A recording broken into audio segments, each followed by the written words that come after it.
Buenas noches Luis Henry Molina, bienvenido. Juristas, pero muy buena gente, serán juristas, pero muy buena gente.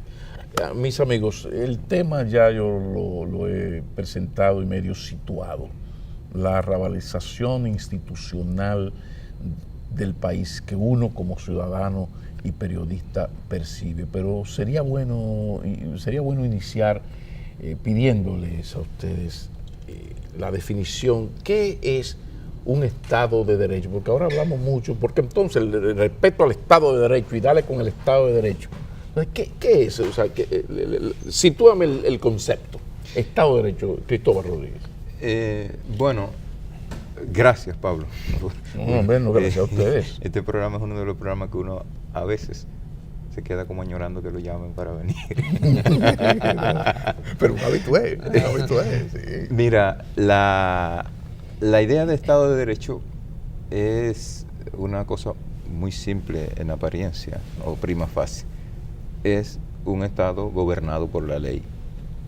Simple, un Estado gobernado por la ley, donde el comportamiento de la ciudadanía, de ciudadanos y gobernantes, tenga como parámetro de validez los dictados de la ley, en cuya cúspide está la Constitución de la República.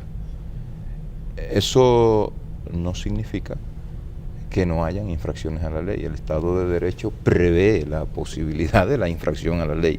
Lo que también prevé son las consecuencias que derivan lógicamente de infringir la ley.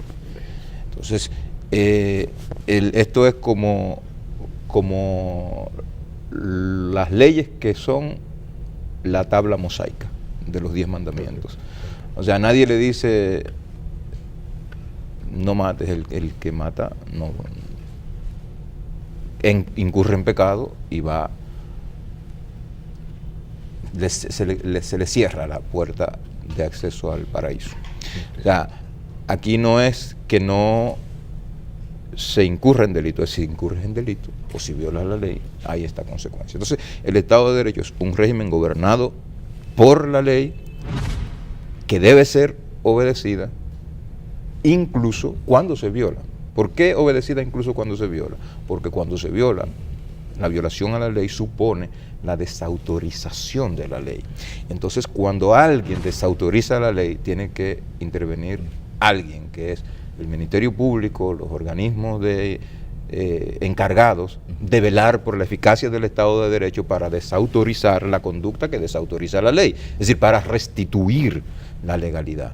Entonces, cuando uno lo ve en castellano, en buen dominicano, es simple, es decir, si alguien roba, debe ir a la cárcel. Si alguien se pasa en rojo el semáforo, debe pagar una multa.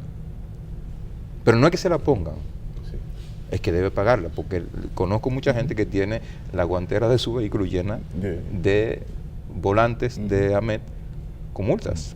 Ahora, ¿hacia dónde va un país donde se percibe o la no aplicación de la ley o la aplicación selectiva de la ley, en este caso a sectores, por ejemplo, que no puedan afectar al poder político? Por ejemplo, la Policía Nacional quiere desarmar la población. No es a mí que me tiene que detener y ver si a mí la licencia de mi arma se venció antes de ayer y decirme, no, pero usted violó la ley, no tiene ni siquiera derecho a fianza, usted está mal preso. A mí, que hace 4 días apenas se me venció, que no tengo antecedentes. Sin embargo, sería muy fácil situarse en la 27 con Lincoln, en la Lincoln con Kennedy y comenzar a revisar voladoras, por ejemplo. Pero no, porque esos son padres de familia, lo que nos convierte a los demás en hijos de la gran P. Es decir, ¿qué hacer cuando ese Estado de Derecho falla, pero al mismo tiempo hay una aplicación eficiente de esas leyes que no se le aplican a estos sectores para el ciudadano que no tiene poder de dañar gobiernos al propio Estado? Lo que pasa es que la cultura de cumplimiento de la ley es de carácter general, no puede ser particular. Y el cumplimiento general de la ley tiene consecuencias para todos. En cualquier sociedad tanto civiles como militares, tanto funcionarios como personas que viven en la vida en sociedad común y corriente y que lo hacen en la mayor dignidad posible, todos somos sujetos de la ley. Y al ser sujetos de la ley, tenemos las consecuencias propias de la ley. Ahora, la ley sola no garantiza la convivencia pacífica en una sociedad. La cultura de la ley parte, en esencia, en primer lugar, por un concepto de moralidad y de civismo ante la sociedad. La ley viene a ser el organismo, si se quiere, que establece los mínimos para poder cohabitar en sociedad. Pero hay principios morales, hay virtudes que son los máximos, que cada quien lo aplica en el marco, en el contexto de la ley. Entonces, cuando hablamos de la ley en la República Dominicana, también tenemos que hablar de una crisis de valores, que afecta el cumplimiento de la ley. Y esa crisis de valores que afecta el cumplimiento de la ley viene dado desde el punto de vista de nuestras sociedades por la educación. Muchos años, yo soy egresado de la Universidad Autónoma de Santo Domingo.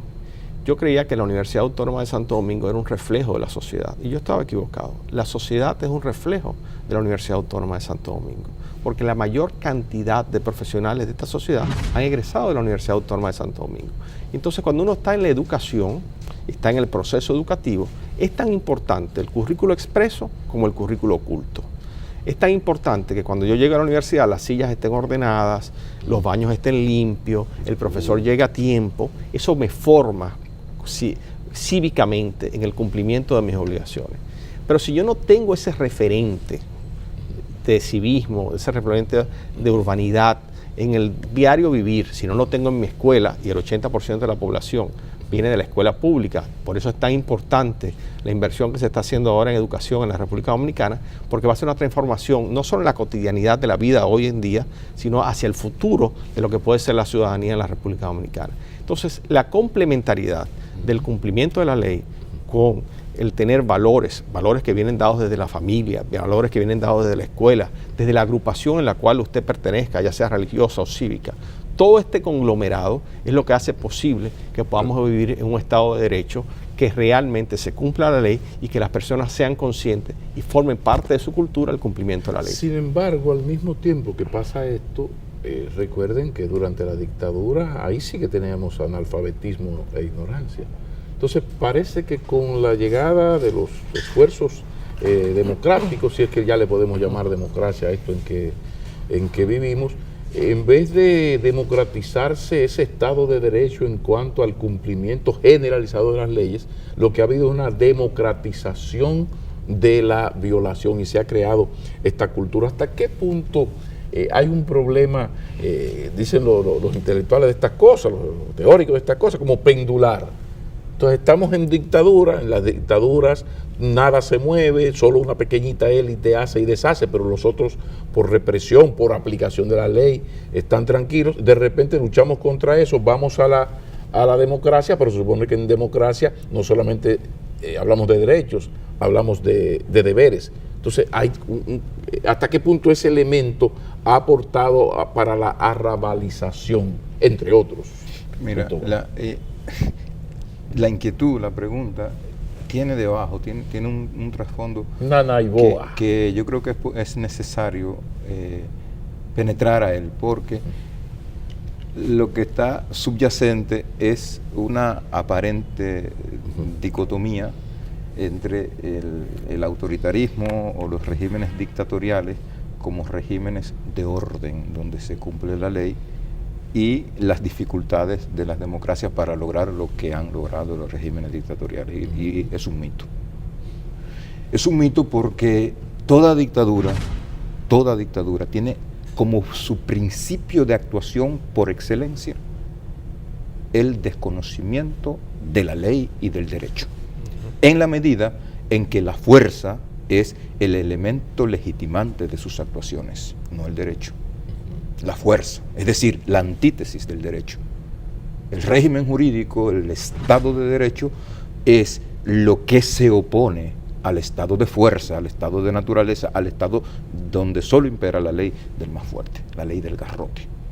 Entonces, no es cierto, no estoy diciendo que lo dices tú, no es cierto, es un mito la idea de que en dictadura se logra el cumplimiento de Ahora, la ley. no se logra el cumplimiento de la ley, pero nadie niega que en las dictaduras donde hay una flagrante, inaceptable práctica de violación a los derechos humanos, no hay una democratización de la delincuencia, que se convierte en una práctica de élites. O sea, en una dictadura ocurre todo eso que tú mencionas, pero cuando tú vas, el número de asaltos en el polígono central, número de violaciones impunes, en donde quiera que tú mires esto, qué sé yo, los tigres de Asia, para no quedarnos por aquí, los tigres de Asia, violación absoluta, pero a la hora de la verdad hay, en términos de delincuencia, en términos de ratería, otro comportamiento. No estoy diciendo que uno prefiere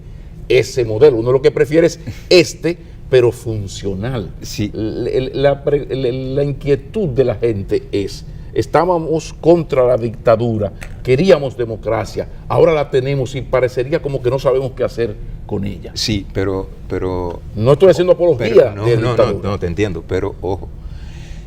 La pregunta es si el orden, si la organización, si la buena convivencia es un atributo exclusivo de la dictadura, y la respuesta es no. No, por supuesto que La no. respuesta es no, es decir, hay países gobernados por muy elevados estándares de democracia con orden. Muchos. Es decir, Cuba no es más seguro que Costa Rica. Ni en Cuba hay menos infracciones a la ley que en Costa Rica. Y Costa Rica es una democracia, con libertades, pero con autoridad, con autoridades que han ejercido de manera continua en los últimos 30 años el Ministerio de la Legalidad. Por eso Costa Rica, como Chile, podría ser y son perfectos modelos para nosotros, no las dictaduras. Ahora, dicho esto, insisto en el problema. Salimos de Trujillo y lo lógico es que fuéramos al Chile socialdemócrata, al Chile institucional, a la Costa Rica sin ejército, y lo que estamos es en sálvese quien pueda. Tenemos que hacer una breve pausa porque tú sabes que la rabalización institucional podría afectar los chelitos. Entonces, después de esa pausa comercial, continuamos esta conversación con Luis Henry Molina y Cristóbal Rodríguez, juristas y de los buenos. Ya regresamos.